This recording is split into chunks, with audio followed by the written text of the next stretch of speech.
When we learn about World War II, they talk about soldiers, battles, and victories, but they rarely explain how ordinary families survived when their cities were turned into rubble. This is how families survived bombed cities during World War II, and why this part of history was never fully told. Before the bombings, cities were crowded and alive, families lived close together, children went to school, markets were full, most civilians didn't believe their neighborhoods would be destroyed. Bombing sounded like something that happened somewhere else. There were few shelters, little preparation, and almost no warning. People lived normally until they didn't.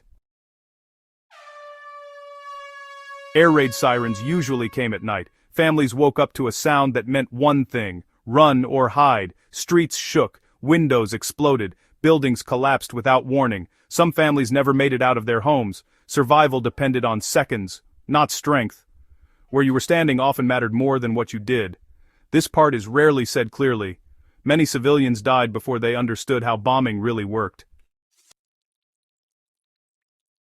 As bombings increased, cities didn't just collapse, they moved underground. Families slept in basements, cellars, subway stations, and tunnels. Entire communities lived below the streets. Shelters were dark, crowded, and dangerous. Too much smoke could suffocate people. Too much noise could attract attention. Families learned quickly. Fire had to be controlled, air had to be shared, and panic could kill.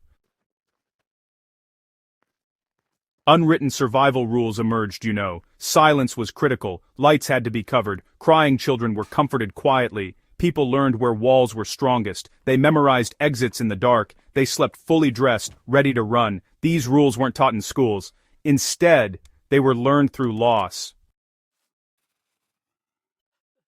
After an air raid, survival didn't stop. Families searched for food in ruins, they reused broken materials to rebuild shelters, they shared whatever they had, or, sometimes what they didn't. Water was often unsafe, medicine was rare, hospitals were destroyed. The war wasn't only about bombs falling, it was about surviving the days after. History often focuses on strategy and victory, but civilian survival is messy, painful, and honestly, pretty uncomfortable. It shows fear instead of heroism, desperation instead of control, and it reminds us of a hard truth. Most survivors weren't brave because they chose to be.